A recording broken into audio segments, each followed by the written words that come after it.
Chapter 9 Under the Moon. Jack froze. It's him, Annie whispered. The knight held out his gloved hand. Come on, Jack, Annie said. Where are you going? Said Jack. He wants to help us, said Annie. How do you know? Said Jack. I can just tell, said Annie, and he stepped toward the horse. The knight dismounted. The knight picked Annie up and put her on the back of his horse. Come on, Jack, Annie called. Jack moved slowly toward the knight. The knight lifted him up too, and put him on the horse behind Annie. The knight then got on behind them. He slapped the rein. The black horse centered beside the moonlit water of the moat. Jack rocked back and forth in a saddle. The wind blew his hair. He felt very brave and very powerful. He felt as if he could ride forever on this horse, with this mysterious night over the ocean, over the world, over the moon. A hawk shrieked in the darkness. There's a treehouse, said Annie. She pointed toward the grove of trees. The knight guided the horse toward the treehouse. See, there it is, Annie said, pointing to the ladder. The knight brought his horse to a stop. He dismounted and helped Annie and Jack down. Thank you, sir, Annie said. She bowed. Thank you, Jack said. He bowed too. The knight got back on his horse. He raised his gloved hand. Then he slapped the rein and rode off through the mist. Annie started up the tall ladder, and Jack followed. They climbed into the dark treehouse and looked out the window. The knight was riding toward the outer wall of the castle. They followed him going toward the outer gate. Clouds started to cover the moon again. For a brief moment, Jack thought he saw the knight's armor gleaming on top of a hill beyond the castle. The cloud covered the moon completely. A black mist followed the land. It's gone, whispered Annie. Jack shivered as his wet clothes as he kept staring at the blackness. I'm cold, said Annie. Where's Pennsylvania book? Jack heard Annie fumbling in the darkness. Jack kept looking out the window. I think this is it, said Annie. I have a silk bookmark. Jack was only half listening.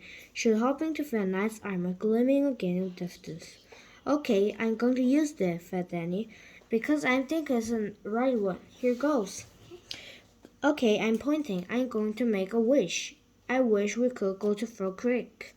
Jack heard the wind begin to blow softly. I hope to point to the right picture in the right book, said Annie. What? Joe looked at her.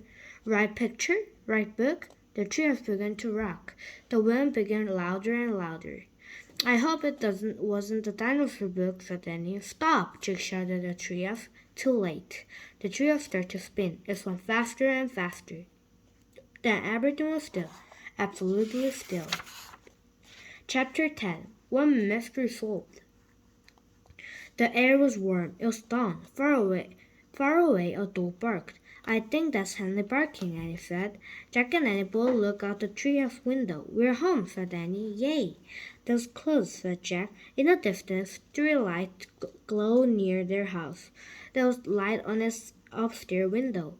Oh, said Annie. I think Mom and Dad are up. Hurry. Wait, I'm a daze.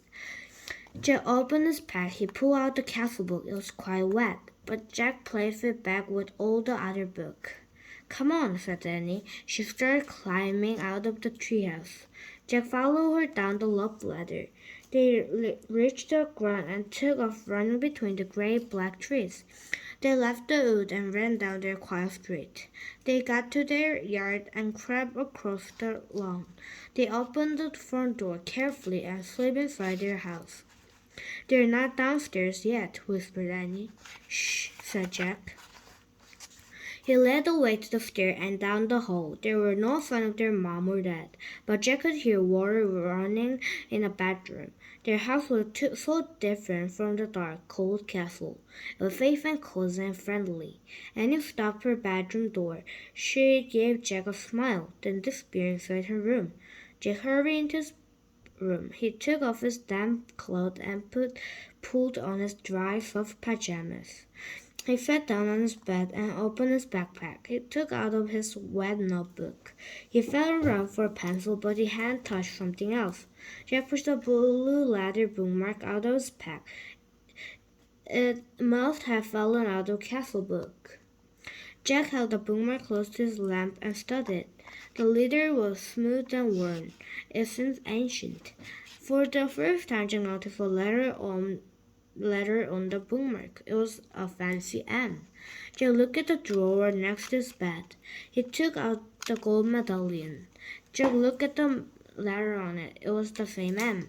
Now this was an amazing new fact.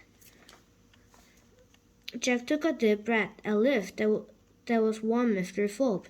The person who had dropped the gold medallion in the time of the dinosaur was the same person who owned the book in the treehouse. Who was this person? Jack placed the bookmark next to the medallion. He closed the drawer.